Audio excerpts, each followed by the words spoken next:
वारिस पठान साहब, आपके दिमाग का क्लाउड जरा क्लियर हुआ है कि नहीं? क्योंकि ओवैसी साहब तो विदेशों में जाकर भारत की विदेश नीति का डंका बजा रहे थे।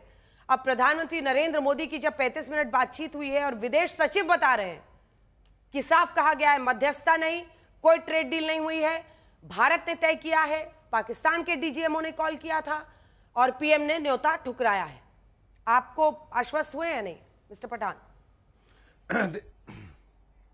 देखिए अंजना जी, ट्रंप ने तकरीबन 14 मरतबा ये बोला कि मैंने सीज फायर कराया भारत पाकिस्तान के बीच, कभी बताया विदेश नीति को लेकर मैंने कराया। आज 37 डे हो गए। चलिए, आज भारत के जो विदेश सचिव थे विक्रम मिश्री जी ने आके पूरे सबके सामने कह दिया कि प्रधानमंत्री मोदी की 35 मिनट बात हुई ट्रंप से और ऐसा कुछ नहीं है, ट्रंप ने इसमें कोई मध्यस्थता नहीं की, ट्रंप का कोई लेना देना नहीं है, कुछ नहीं। अब विपक्ष को तो देखिए संवैधानिक अधिकार है सवाल करना। विपक्ष पहले से ये बोलता आ रहा है कि ठीक है, आप एक स्पेशल सेशन बुला दीजिए, उसमें प्रधानमंत्री मोदी आकर खुद ये बात बोल दे। अब 37 डेज हो गए, प्रधानमंत्री मोदी ने नहीं कहा, चलिए आज विदेश सचिव ने कह दिया। लेकिन ट्रंप वही है जिसने आज लंच पे किसको बुलाया है?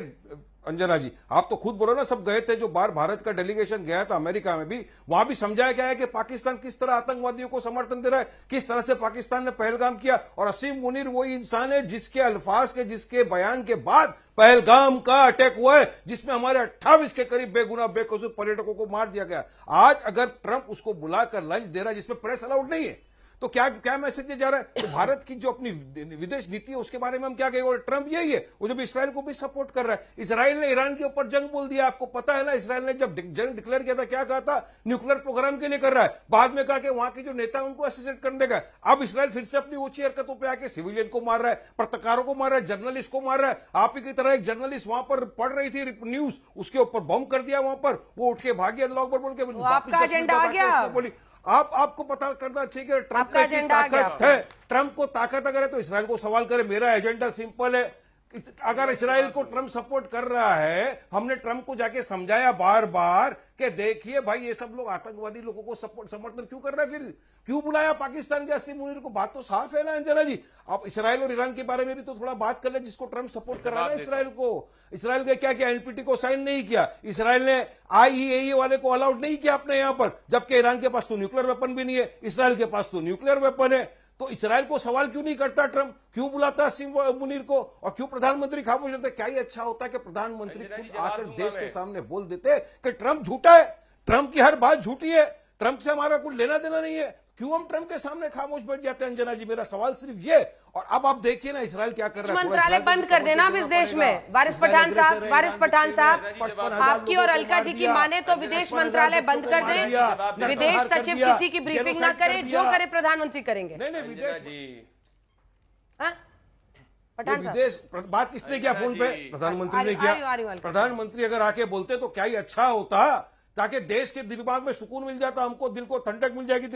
ट्रंप के दावे को खारिज कर दिया प्रधानमंत्री ने पूरी तरह से। हमको हॉर्सेस माउथ से सुनते ना हम। अभी अगर ख्वाब आप भी देख रहे हैं और दिखा रहे हैं वारिस पठान साहब, कोई बोल दे आपके दिल में ठंडक नहीं पहुंचने वाली है। क्या आपके दिल में पहुंचने वाली नहीं है कोई ठंडक? एक बार अंशु प्लीज, हमारे दिल में ठंडक पहुंचेगी। अरे हमारे प्रधानमंत्री है अंजना जी, सिर्फ आपके प्रधानमंत्री नहीं है, वारिस पठान के भी प्रधानमंत्री है। मुझे खुशी होती है कि मेरे देश का प्रधानमंत्री आके, ओवैसी जी का दिल तो वैसे ही ठंडा पड़ चुका है, आपका नहीं ठंडा हो रहा। अंशु जी जल्दी आपके पास, please Pradeep ji please wait for your turn. एक सेकंड, क्योंकि वो इतनी देर से इंतजार कर रही है, आधा घंटा निकल गया। प्लीज वेट जल्दी से। अंशु जी, आपको क्या समझ में आ रहा है? अब इजराइल और ईरान को भी वारिस साहब ले आए, लेकिन कुल मिलाकर इसको आप किस तरह से देख रही हैं?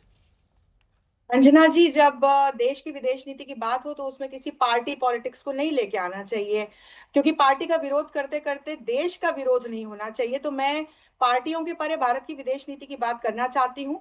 हमारे प्रधानमंत्री और ट्रंप के बीच जो 35 मिनट से ज्यादा का टेलीफोनिक वार्तालाप चला, उसमें भारत सरकार के स्टैंड की सराहना करनी चाहिए, क्योंकि दो टूक आज ये जवाब दे दिया गया कि पूरे कॉन्फ्लिक्ट के दौरान यदि हम बात करें ट्रंप की मध्यस्थता की, तो उसको भारत ने नकार दिया कि ट्रंप की किसी प्रकार की भारत पाकिस्तान को लेकर के मध्यस्थता नहीं की गई है, और भारत और अमेरिका के बीच किसी प्रकार की ट्रेड डील भी नहीं हुई, उसको लेकर के कोई बातचीत नहीं हुई है। यह भी स्पष्ट कर दिया गया कि आतंकवाद और पाकिस्तान के खिलाफ किसी प्रकार का प्रॉक्सी वॉर नहीं है, इट्स एन एक्चुअल वॉर। और यह भी क्लियर किया गया कि यदि ऑपरेशन सिंदूर की ओर देखा जाए तो वो एक अल्प विराम है, पूर्ण विराम नहीं है। साथ ही साथ ये भी स्पष्ट कर दिया गया कि कश्मीर को लेकर के भारत का आंतरिक मामला है, किसी भी अंतरराष्ट्रीय दबाव को या मध्यस्थता को स्वीकार नहीं किया जाएगा। तो रीड बिटवीन द लाइन तो ये है कि किसी भी प्रकार का अंतरराष्ट्रीय राजनीतिक दबाव स्वीकार्य नहीं है जब मुद्दा पाकिस्तान या आतंकवाद का आता है। और दूसरी महत्वपूर्ण बात यह है कि यदि हम पार्टी पॉलिटिक्स पर चले जाएंगे तो फिर मुझे 26/11 का वो समय याद आता है जब कांग्रेस सरकार के नेतृत्व में इस प्रकार का एक नैरेटिव सेट किया गया था, क्रिएट किया गया था, जिसमें कसाब की एक अलग आइडेंटिटी अंतरराष्ट्रीय स्तर पर सेट करने की कोशिश की गई थी। कसाब को कसाब जी कह के संबोधित किया गया था और एक किताब लॉन्च की थी जिसका शीर्षक 26/11 आरएसएस की साजिश, दिग्विजय सिंह के द्वारा इसका विमोचन किया गया था। इसके द्वारा अंतरराष्ट्रीय स्तर पर भारत की एक बड़ी कूटनीतिक हार हुई थी, क्योंकि जिस तरह का नैरेटिव भारत से ही सेट हुआ था उससे भारत का ही विरोध हुआ। छोड़ने आए थे घर पर। मुझे अलका जी की बात सुनाई नहीं दे रही है, बट इट्स इन फैक्ट, क्योंकि मैं फेक न्यूज में विश्वास नहीं करती। जो फैक्ट है मैं फैक्चुअल हाफिज सईद को बाइज्जत छोड़कर आए थे और कसाब को फांसी हुई थी। ये अंतर आप भी मत भूलिएगा। आप भाजपा संबोधित किया गया था और बचाने के 26/11 आरएसएस की साजिश पुस्तक का विमोचन करके अंतरराष्ट्रीय स्तर पर किस प्रकार का ये चाहती है जो करने का प्रयास किया गया था, उसी प्रकार का नैरेटिव अब सेट करने का प्रयास किया जा रहा है, जिसमें बार बार पार्टी की बात करके देश का विरोध हो रहा है। जो फेक न्यूज है वो हमारे सामने आती है, इससे निश्चित तौर पर जनता गुमराह होती है और अंतरराष्ट्रीय स्तर पर अंजना जी हमारा जो पूरा नैरेटिव है वो डाइल्यूट हो जाता है। अब अलका जी आप जवाब चाह रहे हैं पाकिस्तान को मार्जिनलाइज करना, उसमें हमारे ही देश के कुछ लोग हमारे ऑब्जेक्टिव को फिर विफल बनाते हैं और ये देखना बड़ा दुखद है।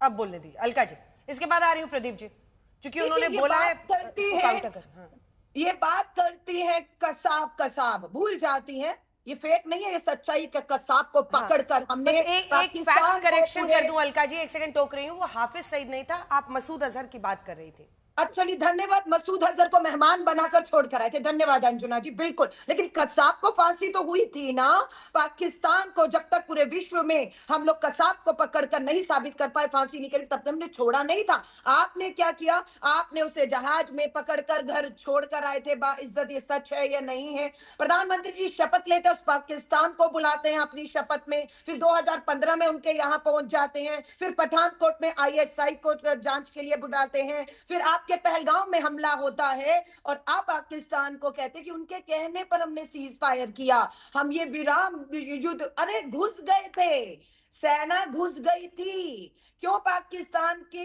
कहने पर आ गए? पाकिस्तान में जब आतंकी मारे गए हमारी सेना द्वारा, उनके जनाजे में कौन खड़ा था? पाकिस्तान की सरकार, पाकिस्तान की सेना का प्रमुख और आतंकी थे। उन जनाजों को कैसे आप भूल गए और कैसे आप इस बात को अस्वीकार कर रहे हैं कि आज राष्ट्रपति अमेरिका का पाकिस्तान के चीफ के साथ बैठकर लंच कर रहा है? और आप अंजना जी पूरा एक चार्ट आपने मुझे दिखा दिया और देश दुनिया को दिखा दिया कि अमेरिका की कितनी ताकत है। पाकिस्तान में उनके घर, उनके दामाद के रिश्तेदारों के कितने इन्वेस्टमेंट है, तो उसकी चिंता हम क्यों करें? अंशु जी क्या कह रही थी, आप हाथ उठा रही थी, क्या पॉइंट था? अच्छा लग रहा है कि अलका जी इस बात को स्वीकार कर रही है कि किस प्रकार से पाकिस्तान के द्वारा भारत पर दुर्दांत आतंकवादी हमला किया गया और किस तरह से वहां पर जो आतंकवादी थे उनको शहादत का दर्जा देकर वहां पर किस प्रकार से सैन्य अधिकारी मौजूद थे।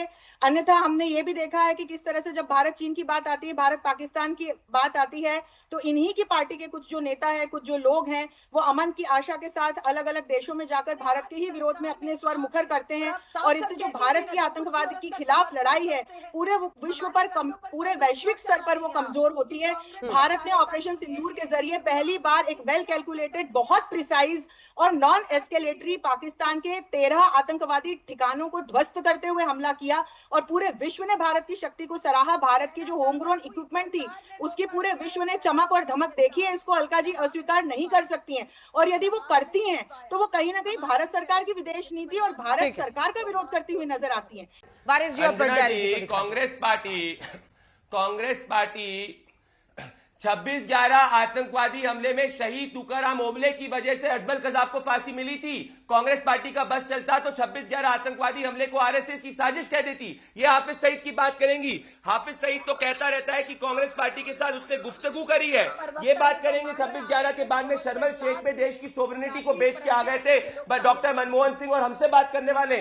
ये वो लोग हैं जिन्होंने 26/11 आतंकवादी हमले के बाद एक चींटी तक पाकिस्तान में नहीं मारी। ये वो लोग हैं जो सर्जिकल स्ट्राइक का प्रूफ मांगते हैं। ये वो लोग हैं जो कहते हैं कि हिंदुस्तान के कितने जहाज गिरे और ये हमसे सवाल पूछने वाले हैं। और आज ये आसिम मुनीर की बात करते हैं। ये जयराम रमेशी जाके आसिम मुनीर का प्रचार कर रहे थे। और अगर ऐसी बात है अंजना जी तो सोनिया गांधी की फोटो है ये जरदारी के साथ सोनिया गांधी की फोटो है। तो क्या सोनिया गांधी जी ने उस वक्त देश के हित को बेच दिया था? क्या बात कर रहे हैं ये लोग? हमने 100 किलोमीटर अंदर घुस के पाकिस्तान के अंदर मारा। कांग्रेस पार्टी जो है 100 किलोमीटर एक चींटी तक नहीं मार पाई थी। अलका जी वो बोल ले, फिर आप जवाब दे दीजिएगा।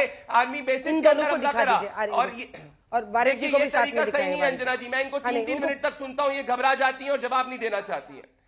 Let him complete please. नहीं, ये जानबूझ के इंटरप्ट मिस्टर करते हैं। भंडारी। ये सुनिए, मैं इनको वापस से सुनाऊंगा क्योंकि बहरों को सुनाई नहीं देता ना। आज क्या कहा है? आज प्रधानमंत्री नरेंद्र मोदी जी ने स्पष्ट करा है डोनाल्ड ट्रंप को कि कोई भी तीसरा मुल्क जो है वो इस सीज फायर के अंदर इन्वॉल्व है ही नहीं। परंतु इसके बावजूद अगर कांग्रेस पार्टी भारत की सरकार के स्टैंड को नहीं जानना चाहती तो इससे ये स्पष्ट है कांग्रेस पार्टी का दिल पाकिस्तान में बसता है। इसीलिए पाकिस्तान कांग्रेस के नैरेटिव को आगे ले जाता है और कांग्रेस पाकिस्तान के नैरेटिव को आगे ले जाती है। 140 करोड़ देशवासी हमारे साथ में है, परंतु कांग्रेस पार्टी पाकिस्तान की ए टीम बनी हुई है। हाफिज सईद की ए टीम है ये। जिस दिन आपने पाकिस्तान करना अरे भैया, हम तो पाकिस्तान में घुस के मारते हैं। आप जो लोग हो पाकिस्तान के बने रहने के लिए पाकिस्तान का जिंदा रहना बहुत जरूरी है। का नाम अलग है, काम भाजपा आरएसएस की राजनीति के लिए पाकिस्तान जरूरी है। अरे प्रदीप जी माइक नीचे गिर गया, माइक पकड़िए। आरएसएस की राजनीति खत्म हो जाएगी। प्रदीप आपकी रोटी जी माइक चल रही है, नीचे आपकी गिर राजनीति जो है वो पाकिस्तान के नाम से चल रही है। आप उस पाकिस्तान की बात कर रहे हैं जिसके इंदिरा गांधी ने 2 टुकड़े कर दिए थे लोगों ने, और आप उन्हीं के टुकड़े खाने के लिए पाकिस्तान बिन बुलाए 2015 में इनकी शादी जो है वो में पाकिस्तान में दिया है। कांग्रेस पार्टी ने फर्जी मैप हिंदुस्तान का रखा है। कांग्रेस पार्टी ने अंजना जी आज ही के दिन पे ये कांग्रेस के ऑफिशियल हैंडल ने भारत के गलत मैप को ट्वीट किया है। ये आप चेक करिए इनकी देशभक्ति। पीओके जो भारत का हिस्सा है कांग्रेस पार्टी ने पाकिस्तान के अंदर दिखाया है और ये हमसे सवाल पूछने की बात करते हैं। ये इसी वक्त की थोड़े समय पहले की बात है। आप लोगों को शर्म आनी चाहिए। आपने भारत के डिस्टॉर्टेड मैप तक को ऑफिशियल हैंडल से डाल दिया है। इतनी घबराहट हो चुकी है आपको। दिखा रहे हैं। वैसे तो आपको प्रदीप भंडारी माइक की जरूरत नहीं पड़ती है, लेकिन नीचे गिर गया है माइक। ठीक है प्रदीप जी, वैसे तो माइक की जरूरत आपको कहाँ पड़ती है, लेकिन माइक नीचे गिर गया है। मुझे ऑडियो वाले बता रहे हैं, उसको उठा लीजिए। अंजना जी, वारिस पठान की है। ठीक है, नहीं बात आपने जो इशू रेज किया है वो बहुत बड़ा इशू है। ये मैप का क्या खेल है? मैं भी वही चेक कर रही हूँ। मैप हिंदुस्तान का कांग्रेस पार्टी ने डाला है, चेक कर लीजिए आप। अलका जी, टीम से ऑफिशियल हैंडल से कांग्रेस पार्टी ने पीओके पाकिस्तान के अंदर कर दिया डिस्टॉर्टेड मैप में। सवाल मेरे को किया है, किसको किया? वारिस पठान जी आप ही बोल लीजिए अब, जब तक हम लोग मैप चेक करते हैं। वारिस पठान देखिए अंजना जी, इधर पे बीजेपी और कांग्रेस के बीच में सब फंस गए। आप ये तो लड़ाई वारिस जी बीजेपी आप कांग्रेस फंसे के हुए नहीं हैं है कहाँ अंजना जी, इनके बीच में? हमारा मैं तो कह रही हूँ आपको तो खामनेई की चिंता हो रही होगी, खामनेई जी की चिंता हो रही होगी। हासिल करने का मौका नहीं, अरे हमको तो चिंता हो रही है इंसाफ की, हमको तो चिंता हो रही है इंसानियत की, हमको चिंता हो रही है बेगुनाह बेकसूर मजलूम की जाने नहीं जाए उसकी चिंता हो रही है हमको अंजना जी। हमको तो चिंता ये हो रही है कि जो इजराइल ने पहले किया फिलिस्तीन के साथ, अब वो ईरान के साथ कर रहा है। 55,000 लोगों का नरसंहार कर दिया। मास मर्डरर नेतान्याहू को अगर जानू का कुत्ता बोलते तो सबको तकलीफ हो जाता है, जबकि उसने बच्चों को भूखा मार दिया। पूरा देश दुनिया ने देखा। आज उसके साथ कुछ लोग जाके खड़े हो गए, खड़े खड़े पैर थक गए हो तो बैठ जाओ थोड़ा। आज देखो कौन जुल्म कर रहा है। अब यहाँ पे बात क्या है, भारत की ताकत के ऊपर कोई शक नहीं कर रहा है अंजना जी।